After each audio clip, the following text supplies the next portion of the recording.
حضرت صلی اللہ علیہ وآلہ وسلم پر وحی کا ابتدائی دور اچھے سچے پاکیزہ خوابوں سے شروع ہوا۔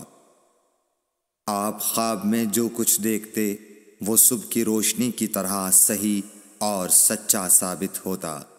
پھر من جانب قدرت آپ تنہائی پسند ہو گئے اور آپ نے غار حرا میں خلوت نشینی اختیار فرمائی اور کئی دن اور رات وہاں مسلسل عبادت اور یاد الہی و ذکر میں مشغول رہنے لگے۔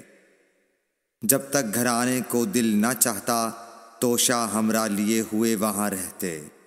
توشہ ختم ہونے پر ہی اہلیہ محترمہ حضرت خدیجہ رضی اللہ تعالی عنہا کے پاس تشریف لاتے اور کچھ توشہ ہمراہ لے کر پھر وہاں جا کر خلوت گزین ہو جاتے۔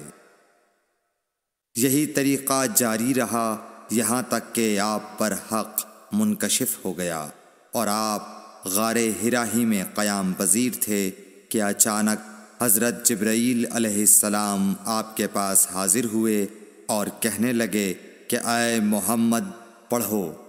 آپ فرماتے ہیں کہ میں نے کہا کہ میں پڑھنا نہیں جانتا۔ آپ صلی اللہ علیہ وسلم فرماتے ہیں کہ فرشتے نے مجھے پکڑ کر اتنے زور سے بھینچا کہ میری طاقت جواب دے گئی۔ پھر مجھے چھوڑ کر کہا پڑھو۔ میں نے پھر وہی جواب دیا کہ میں پڑھا ہوا نہیں ہوں۔ اس فرشتے نے مجھ کو نہایت ہی زور سے بھینچا کہ مجھ کو سخت تکلیف محسوس ہوئی۔ پھر اس نے کہا کہ پڑھ۔ میں نے کہا میں پڑھا ہوا نہیں ہوں۔ فرشتے نے تیسری بار مجھ کو پکڑا اور تیسری مرتبہ پھر مجھ کو بھینچا۔ پھر مجھے چھوڑ دیا اور کہنے لگا کہ پڑھو اپنے رب کے نام کی مدد سے جس نے پیدا کیا اور انسان کو خون کی پھٹکی سے بنایا۔ پڑھو اور آپ کا رب بہت ہی مہربانیاں کرنے والا ہے۔ بس یہی آیتیں آپ حضرت جبرائیل علیہ السلام سے سن کر اس حال میں غار حرا سے واپس ہوئے کہ آپ کا دل اس انوکھے واقعے سے کانپ رہا تھا۔ آپ حضرت خدیجہ کے ہاں تشریف لائے اور فرمایا کہ مجھے کمبل اوڑھا دو، مجھے کمبل اوڑھا دو۔ لوگوں نے آپ کو کمبل اوڑھا دیا۔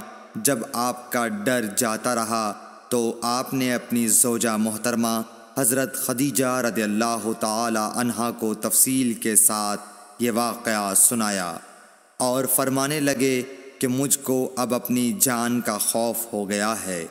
آپ کی اہلیہ محترمہ حضرت خدیجہ رضی اللہ تعالی عنہا نے آپ کی ڈھارس بندھائی اور کہا کہ آپ کا خیال صحیح نہیں ہے۔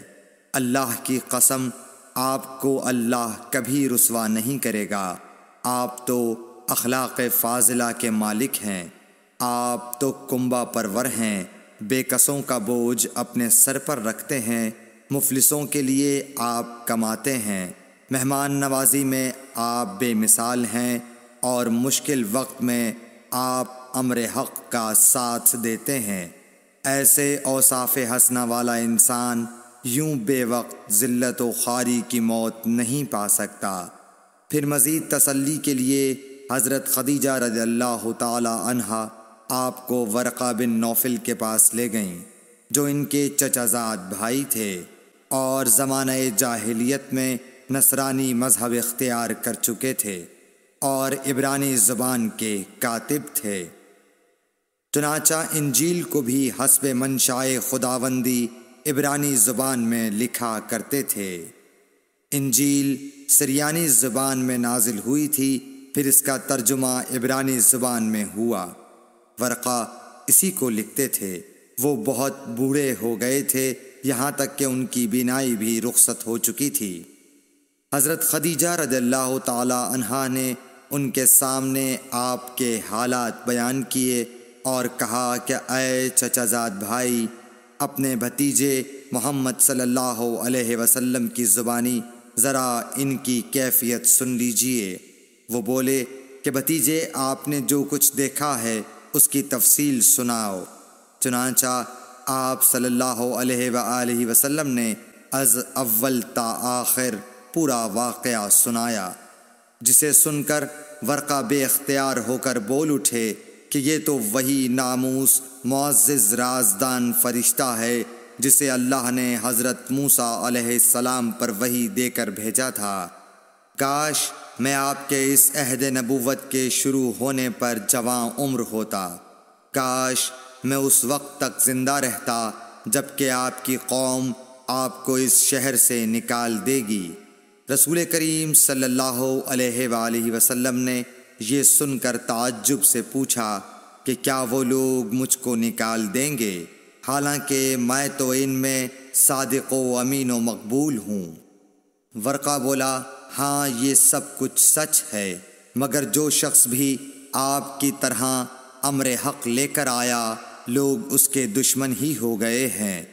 اگر مجھے آپ کی نبوت کا وہ زمانہ مل جائے تو میں آپ کی پوری مدد کروں گا، مگر ورقہ کچھ دنوں کے بعد انتقال کر گئے، پھر کچھ عرصے تک وحی کی آمد موقوف رہی۔ صحیح بخاری حدیث نمبر 3۔